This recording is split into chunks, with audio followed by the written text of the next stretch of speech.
Ada konsep terkenal dari Charles Peirce namanya Theory of Inquiry. Theory of Inquiry itu sama kayak teori ilmiah, mengkaji realitas secara ilmu, secara ilmiah.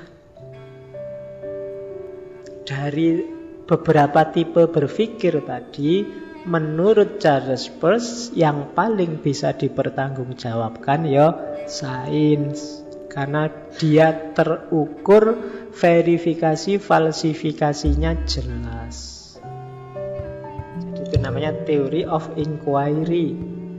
Oke, yang paling terkenal dari Charles Peirce, kalau ini nanti mahasiswa pasti sudah ngerti dari filsafat ilmu atau metode ilmiah. Yang paling terkenal dari Charles Peirce adalah falibisme. Falibisme itu adalah teori yang menyatakan bahwa kebenaran ilmu itu bisa salah, sifatnya tentatif. Itu namanya falibisme. Fokusnya pada teori itu bisa difalsifikasi. Falibisme itu keyakinan dalam dunia ilmu bahwa teori itu bisa salah. Kalau ada teori lain yang lebih kuat yang menantang teori lama, maka teori lama harus difalsifikasi. Ini namanya falibisme. Difalsifikasi itu dianggap keliru. Jadi sains sifatnya terbuka. Dia bisa digugurkan sewaktu-waktu kalau ada data baru, bukti baru yang lebih pas, lebih benar. Makanya di antara perilaku ilmiah itu harus mau menerima data baru, menerima fakta baru, menerima bukti baru. Kalau ada orang anti dengan data baru, fakta baru, pokoknya yang lama yang harus pasti benar, ini namanya bukan perilaku ilmiah, namanya perilaku ideologis. Nah, maunya Charles Peirce, orang harus masuk ke ranah inquiry. Kebenaran itu bisa salah kalau ada bukti baru.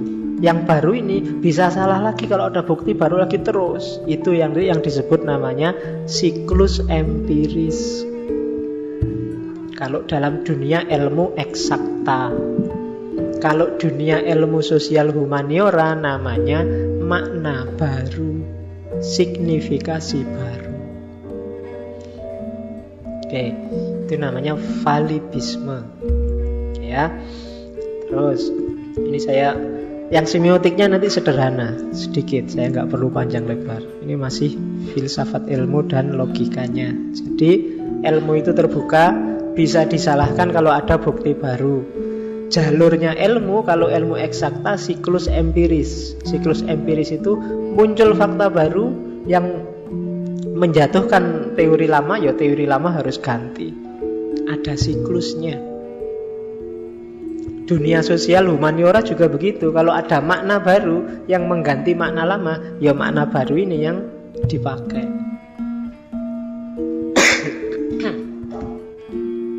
Terus dari situ, ketika berakhir di makna baru, kenapa sih kok makna baru yang dipakai? Karena makna itu dasarnya pragmatik. Kenapa kok enggak makna lama saja? Kan sama-sama rasional, Pak. Kok enggak pakai makna lama saja? Kalau pakai makna lama, dia enggak operatif. Enggak ada gunanya teori yang enggak operatif, enggak pragmatis. Enggak ada hasilnya, enggak ada efeknya. Dari situ lahir pragmatismenya. Jadi pragmatisme itu cirinya 3. Kalau kalian ingin melihat apakah ini pragmatis apa enggak ya, yang pertama apa? Dia bisa dilihat langsung, dipahami langsung dari pengalaman sehari-hari. Misalnya kamu punya teori roti bakar itu rasanya manis. Bisa dialami langsung enggak? Kalau bisa, pragmatis, ada nilai pragmatisnya. Tapi kalau kamu ngomongnya roti bakar itu bikin perasaan kita melayang-layang dan hati susah. Diverifikasi di level pengalaman susah. Terlalu melangit. Jadi cari yang langsung aja. Ada bukti faktanya nyata. Pacaran itu mendukung kuliah. Buktinya ini yang pacaran IP-nya tinggi, lulusnya cepet. Ini yang gak pacaran, sumpek tiap hari gak lulus-lulus. Ini contoh pragmatis. Jadi dalam pengalaman bisa langsung ditunjuk. Yang tidak bisa ditunjuk langsung di pengalaman sehari-hari itu biasanya cuma ranah metafisik yang benar salahnya spekulatif. Tapi yang pragmatis ini bisa ditunjuk langsung. Karena bisa ditunjuk langsung, bisa didefinisikan. Cirinya yang kedua itu. Kalau susah didefinisikan itu alamat bulat sudah. Biasanya faktanya juga susah. Damai itu apa sih? Damai itu panjang lebar berarti susah. Abstrak itu berarti tidak pragmatis. Bisa didefinisikan. Kemudian yang ketiga, akibatnya jelas, dampaknya jelas dari teori itu. Faktanya ini kalau diyakini untungnya ini, kita bisa ngambil manfaat ini, itu jelas. Misalnya tadi roti bakar itu manis, padahal di sini diabetes semua. Nah itu kan berarti apa? Pragmatis, jelas. Ada jelas efeknya. Atau yang punya penyakit itu jangan dimakan karena itu manis, ada gulanya dan seterusnya. Berarti statement bahwa roti bakar ini manis bernilai pragmatis. Beda sama statement bahwa orang sabar itu pada akhirnya akan sukses hidupnya. Nah, ini agak bulat. Mungkin banyak orang yang sabar nggak sukses-sukses. Tenang aja, pada akhirnya loh tadi ya. Ini belum akhir. Pada akhirnya. Jadi nanti kalau sudah akhir sukses. Oh ini sampai mati loh di akhirat. Ya jadi, ini ndak ada faktanya berarti apa? Ndak pragmatis, itu menangi dewe kalau itu kan jadi raiso salah pokoknya harus benar. Itu ndak pragmatis namanya. Jadi bisa didefinisikan, faktanya bisa ditunjuk dan efeknya jelas. Nah, dari pragmatisme itu nanti lahir logika yang sangat terkenal dari Charles Peirce namanya abduksi.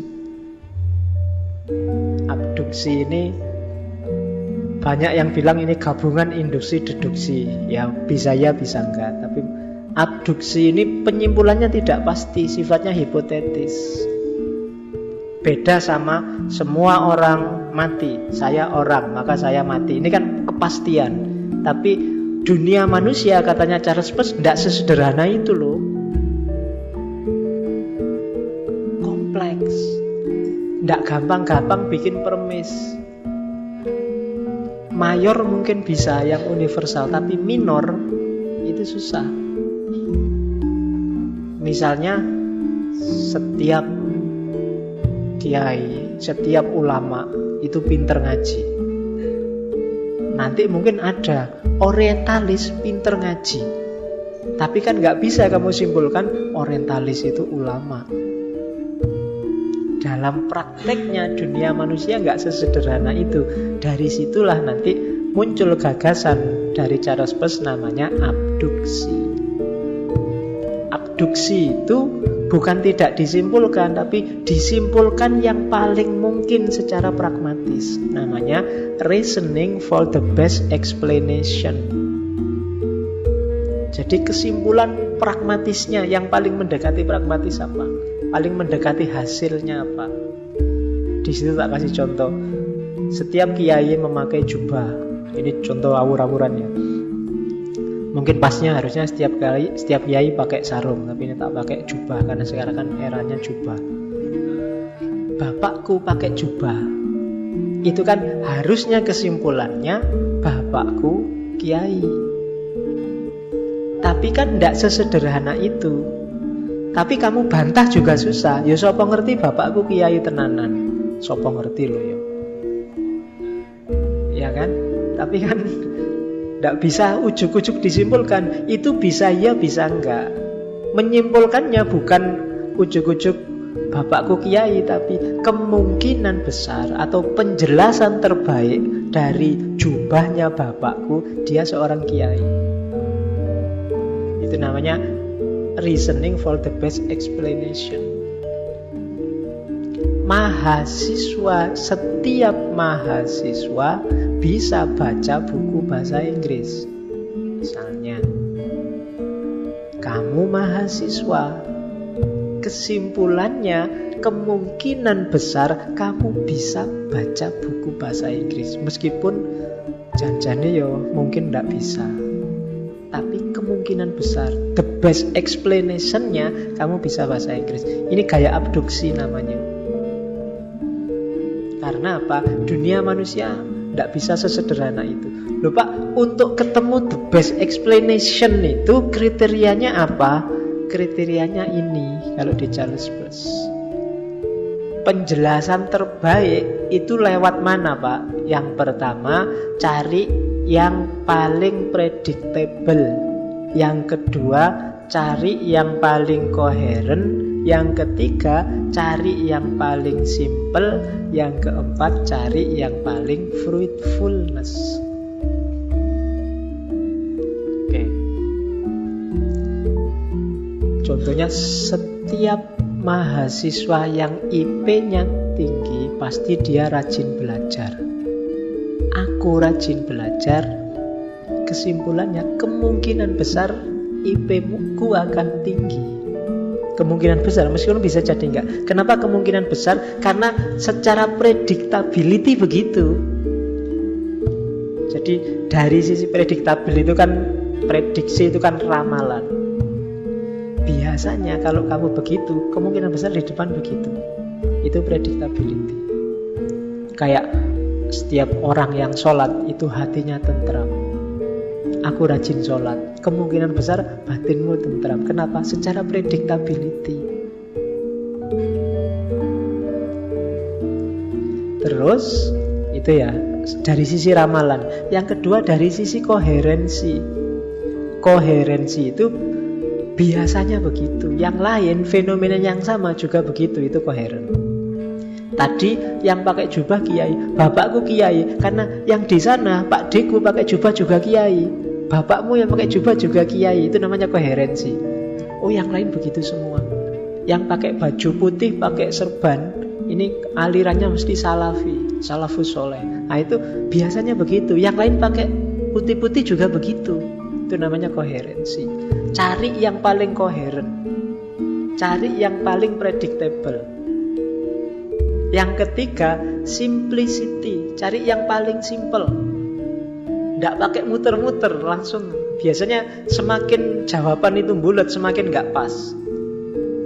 Cari yang langsung dijujuk ke situ, orang langsung paham.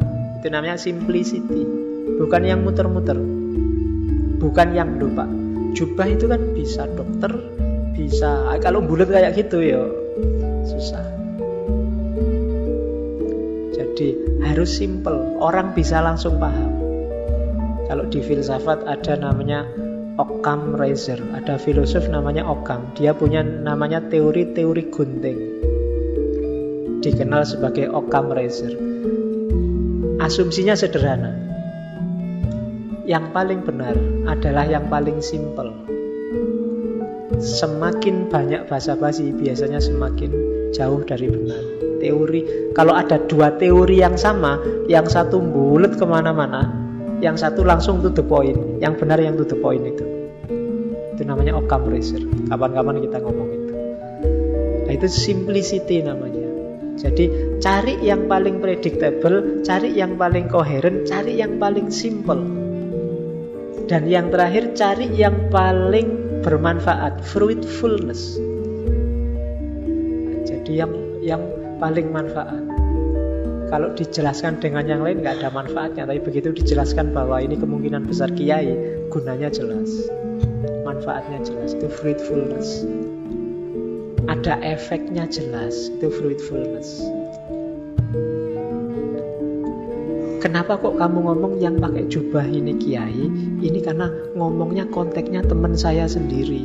Kalau saya ngomong yang pakai jubah ini teroris, wah dipukuli sama temanku, tidak manfaat. Dan juga secara simple, secara koherensi jauh. Makanya saya tak ambil ini. Itu aspek fruitfulness-nya, kegunaan nyatanya. Kayak belajar tadi loh. Belajar itu bikin IP-mu tinggi. Itu fruitfulness-nya jelas. Dalam dunia nyatanya efeknya jelas. Jangan nyari yang efeknya tidak jelas. Oke. Melekan itu bikin kita lebih tinggi IP-nya misalnya. Ini mungkin ya, tapi tidak jelas. Tidak bisa pasti.